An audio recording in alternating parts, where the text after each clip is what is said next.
Hey students and leaders, I hope you are well this Sunday night. I just wanted to give you an announcement, a challenge, and then just open up the text that you're going to study tonight together in life groups. Number one is an announcement. Next week, we have an invite night on Wednesday night. That is going to be 3v3 basketball. That will be in the Family Life Center gym. We will start a little earlier than normal, and so that'll start at 6:30 p.m. So you'll have plenty of time to get here, play the games, and we'll be able to finish before 8:30. If you're not a basketball person, I want to invite you to still be a part with us. We'll have a lot of refreshments, and we'll have some areas where you can just hang out with your friends, cheer the other people that are playing on. But if you know somebody that loves and cares about basketball, invite them to church, invite them to 3v3 basketball.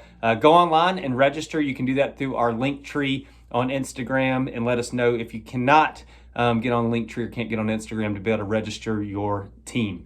Secondly, it's a challenge. We always want to be postured as a people to serve and to bless our city. And so we have 100 families in the Lakeside School District in elementary, middle, and high schools who really depend on school breakfast and lunch to provide for their kids and their families the food that they need to provide.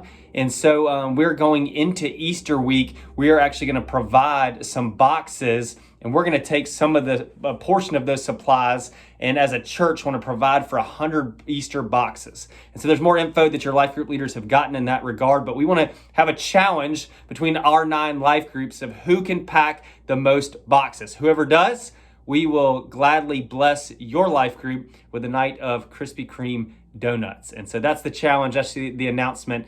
And now you are about to open God's word, and we're just praying that the book of James has been good for you and your life group and has facilitated some really awesome conversation. This week, you're going to open to the pages of chapter 2, verses 14 through 26, where James is going to really rebuke something that was happening to the people he's writing to.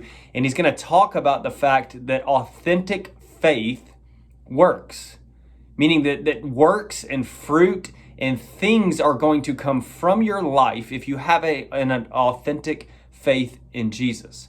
And so what he's getting after is that there is a type of faith that believes that God exists, but isn't transformed in such a way that works and intentions and fruit of the Spirit flows from it.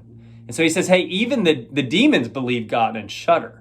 So even the demons believe that God exists. Even the demons are fearful of him, but they're not experiencing a saving, transforming faith. And so I want to challenge you today to really get real with one another and be authentic with one another and talk about what are the areas of your life where you try to fake it. I mean, you try to put on the right face, you try to do the right things, but maybe your heart doesn't match your actions, or maybe your actions aren't displaying what's really going on in your heart. And so what we want to be an authentic people where God transforms us from our internal in our hearts and in our minds, but we want the works of our hands to match that authenticity of the saving faith and transformation and relationship with Jesus in our hearts. And so, man, I just hope groups that you have a wonderful, wonderful evening. We will see you this Wednesday night for 3v3 basketball.